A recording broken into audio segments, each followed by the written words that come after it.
साथियों नमस्कार। आप लोगों के माध्यम से और अपने इस वीडियो के माध्यम से मैं अपने देश की सरकार माननीय प्रधानमंत्री आदरणीय नरेंद्र दामोदर दास मोदी जी को भी मैं नमस्कार प्रेषित कर रहा हूं। और आज का यह वीडियो किसी खास वजह से बनाया जा रहा है। वीडियो का उद्देश्य है और इसका मूल मंत्र है speak up India. Speak up India का मतलब ये हुआ कि भारत देश की जो जनता है वो आज अपने आवाज़ को लोगों तक पहुंचाए, सरकार तक पहुंचाए। सरकार किस तरह से काम कर रही है आज जो महामारी हमारे देश में फैली हुई है, विश्व में फैली हुई है वैश्विक महामारी जिसे हम कह रहे हैं कोरोना वायरस के कारण, और कोरोना वायरस से कैसे लोग प्रभावित हुए हैं। प्रभाव बड़े लोग भी हुए हैं, उद्योगपति भी हुए हैं, और उद्योगों में काम करने वाले मजदूर भी हुए हैं, दुकानदार भी हुए हैं। दुकान में कार्यरत जितने भी कार्यकर्ता हैं या जो उनके काम करने वाले जो व्यक्ति हैं वो सब भी प्रभावित हुए हैं। मजदूर प्रभावित सबसे ज़्यादा हुए हैं। आप लोगों को कई बार मैं दिखाया हूँ अपने सोशल मीडिया के माध्यम से भी कि किस तरह से सरकार मजदूरों के पलायन में सहयोग कर रही है।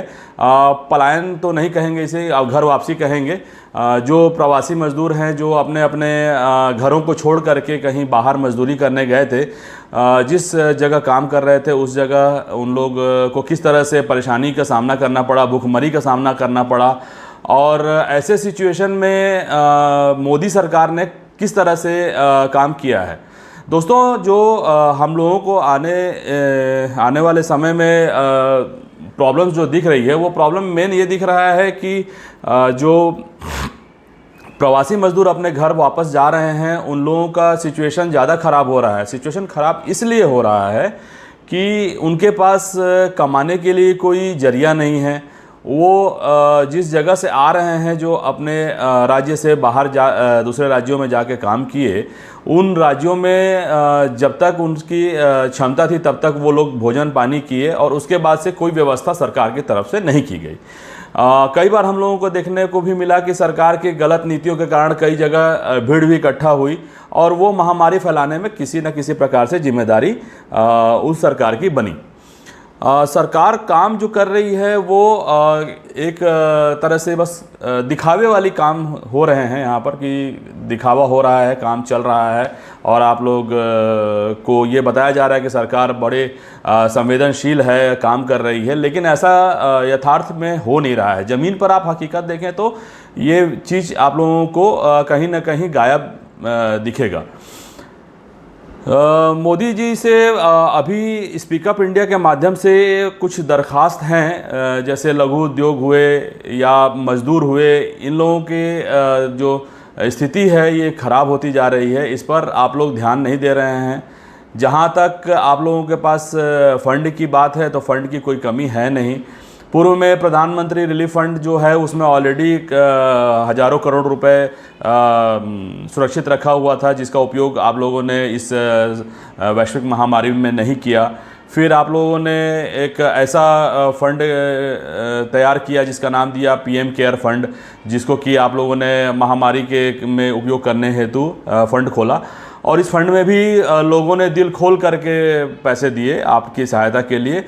और इस सहायता वाली राशि को आप लोगों ने किस तरह से काम किया, किस तरह से उपयोग किया, वो तो खैर आप लोग ही जाने और आपकी सरकार जाने। क्योंकि ऐसा है कि कभी भी कोई संस्था, सरकारी संस्था कोई इस तरह का फंड बनाती है, फंड का कोई यदि अकाउंट खोलती है, तो ऐसे कंडीशन में होता क्या है कि इसका ऑडिट होना चाहिए। सरकारी उपक्रम इसका ऑडिट करता है, जबकि पीएम केयर फंड जो है वो सरकारी ऑडिटर उसको ऑडिट नहीं करेंगे, प्राइवेट ऑडिटर ही ऑडिट करेंगे, इसमें ऐसा बताया गया है। इस को लोकपाल के दायरे से रखा गया है इस पीएम केयर फंड को। खैर ठीक है, आप लोग सरकार है, आप लोग जिस तरह से चाहें चला सकते हैं। मुद्दा अभी ये है कि जो मज़दूर हैं वो बेचारे बहुत बुरी तरह से स्थिति उनकी ख़राब है। चाहे आप प्रवासी मज़दूरों के लिए ट्रेन चला रहे हैं, उस ट्रेन में भी देखिए तो आपके जो यात्राएं हैं, जो दो दिन में आप घर पहुंच सकते हैं, उनको आप 10-10 दिन आप घर पहुंचा रहे हैं। कई ऐसी ट्रेनें हैं जो चल रही हैं किसी राज्य से और वो 10वें दिन पहुंच रही है केरल, जबकि उनको जाना है भोपाल। इस तरह की भी कई घटनाएं हमको सोशल मीडिया के माध्यम से मालूम चलती रहती है। अभी कल ही मैं देख रहा था कि एक बेचारा बच्चा है जो स्टेशन पे खेल रहा है अपनी माँ के चादर से। वो चादर भी क्या थी, तो वो उस चादर में उसकी माँ मरी हुई थी, स्टेशन पे भूख से मर गई थी। छोटा सा नन्हा बच्चा था, उस चादर वो कफन था एक्चुअल में, और उस कफन से वो खेल रहा था। कितना मार्मिक तस्वीर इस देश में है, और मुखिया जो है वो पता नहीं संज्ञान किस प्रकार से ले रहे हैं, किस तरह से काम कर रहे हैं, ये तो खैर अब वही जानेंगे। तो दोस्तों, मेरा यही कहना है कि अभी के सिचुएशन में हमारे देश के प्रधानमंत्री को चाहिए कि वो आएँ, और हमारे नेता जो आदरणीय राहुल गांधी जी हैं, उन्होंने भी कुछ अपना इनपुट दिया है कि किस तरह से हम सहयोग कर सकते हैं। अच्छा, एक बात मैं यहाँ ये बताना चाहूँगा कि हमारी जो सरकार है, नहीं मालूम कि किस तरह से ये विपक्ष को लेती है। यदि विपक्ष अपना हाथ बढ़ाता है किसी मदद के लिए, तो वो भी लेने में इनको क्यों परहेज है, क्यों उरेज है, समझ में नहीं आता है। अब यदि हम देखा जाए अभी फ़िलहाल, तो राहुल गांधी जी ने न्याय योजना के लिए कहा कि न्याय योजना लागू करना चाहिए। न्याय योजना न्यूनतम आय योजना है जो मज़दूरों के लिए दिया गया था, जिसमें कि लगभग 62-65 करोड़ का खर्च था, जो BPL धारियों को 7,500 रुपये उनके खाते में डायरेक्ट पहुंचाने की बात की गई थी। तो जहां 65 करोड़ रुपए आप मेहुल चौकसे जैसे लोगों का आप माफ़ कर देते हैं, उनका राइट ऑफ कर देते हैं, जो उनका उधार है, आपको 62-65 करोड़ गरीब मजदूरों को देने में परेशानी होती है। ये दोहरा चरित्र समझ में नहीं आता है। तो खैर, अब हम लोग तो राजनीति में जुड़े हुए हैं और आरोप प्रत्यारोप तो चलता रहेगा, लेकिन मेरा यही निवेदन है कि ऐसे मदद जो आपके विपक्षी पार्टी आपको करना चाहते हैं, तो ऐसे में आप सहर्ष स्वीकार करना चाहिए। कुछ यदि इनपुट दिया जाता है तो आप लोगों को इनपुट लेना चाहिए, और एक जिम्मेदार सरकार की तरह आप लोग काम करें।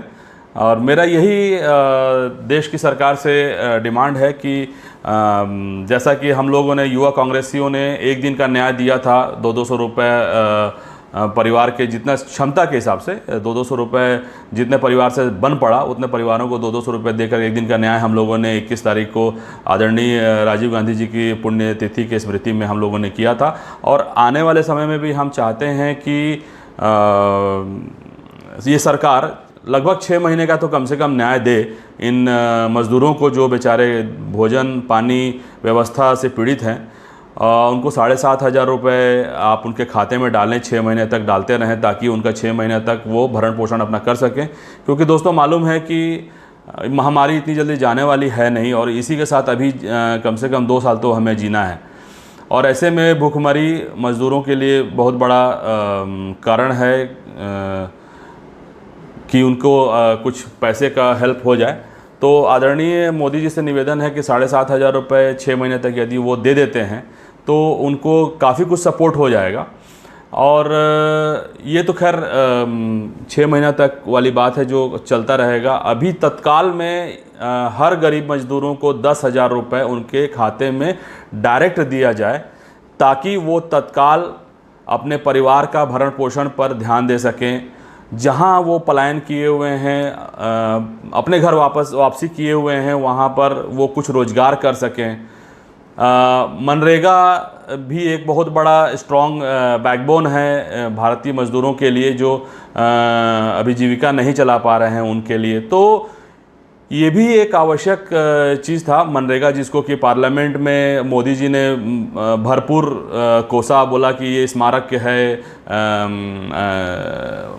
कांग्रेस की बर्बादी का, इसे हम चलाएंगे और स्मारक के तौर पे रखेंगे। बहुत ही मतलब ये हल्की बात हो गई थी, लेकिन आज के समय में वही मनरेगा आप लोगों के लिए सबसे बेस्ट स्कीम है यूपीए सरकार के द्वारा जो दिया गया था।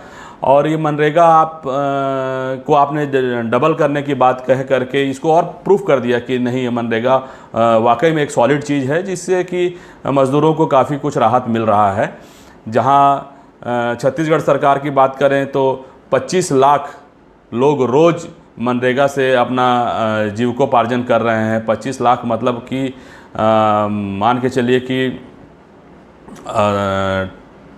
30-35% के आसपास टोटल देश का जो मनरेगा में जो लोग कमाई कर रहे हैं, ये मनरेगा के थ्रू जो जीविकोपार्जन कर रहे हैं, वो लगभग 30-35% जो है वो छत्तीसगढ़ के लोग ही मनरेगा में से कमा रहे हैं।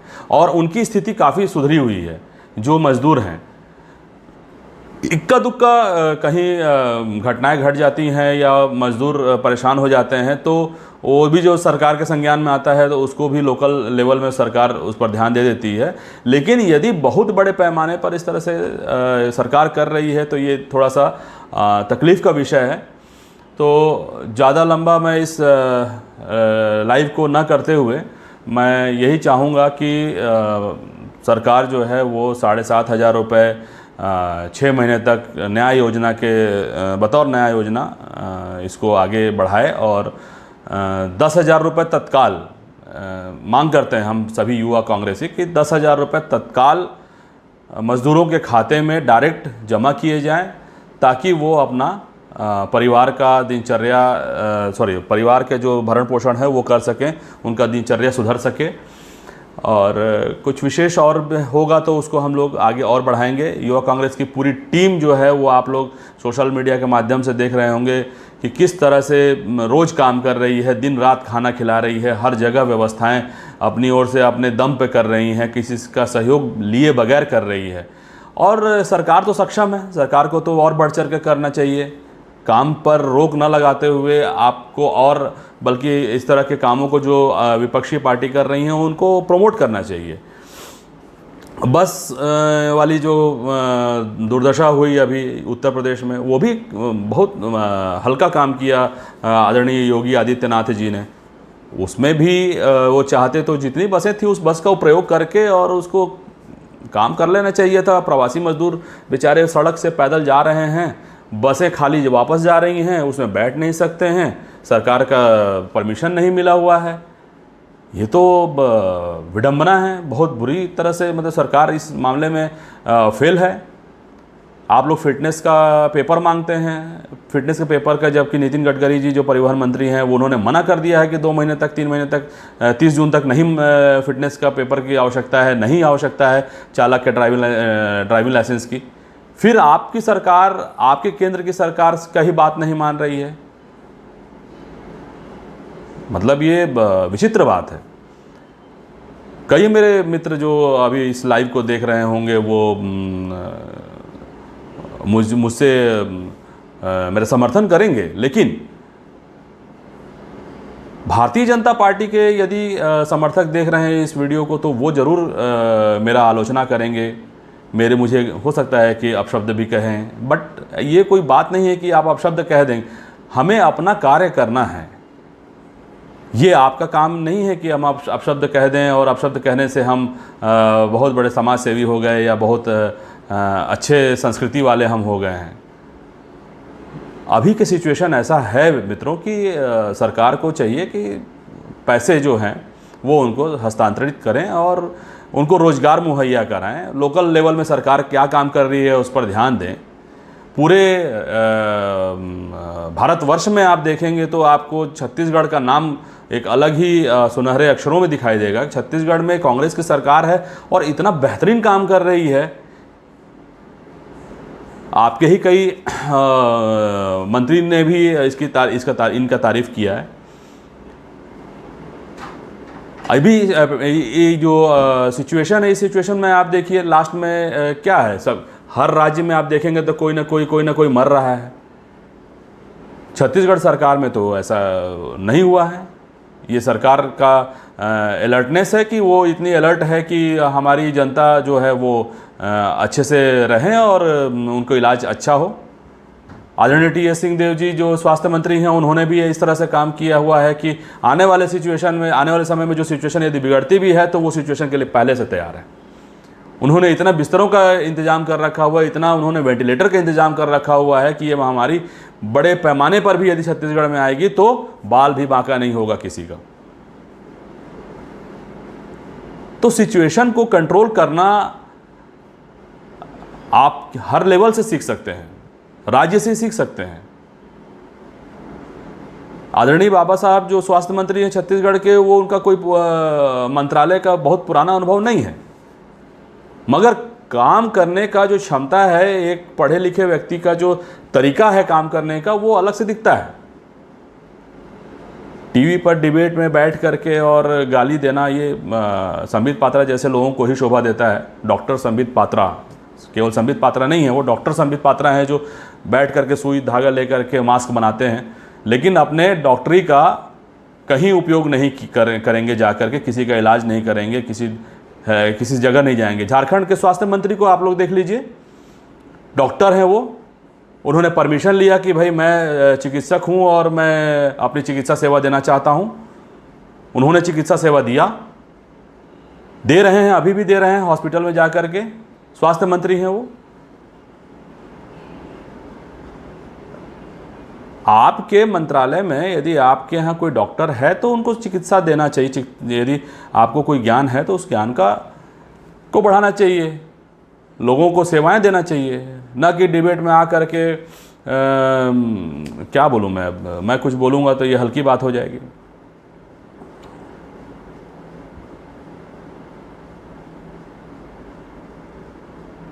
सोचिए आप लोग, दोस्तों सोचिए, भारतीय जनता युवा मोर्चा हो, चाहे भारतीय जनता पार्टी हो या विद्यार्थी परिषद हो, सब लोग सोचिए आप लोग कि भाई हम लोग मिल के काम करें। सरकार यदि मजदूरों के बारे में नहीं सोचेगी तो यही मजदूर है जो सरकार बनाती है। बिफर गई तो फिर ख़त्म है, फिर तो खेल।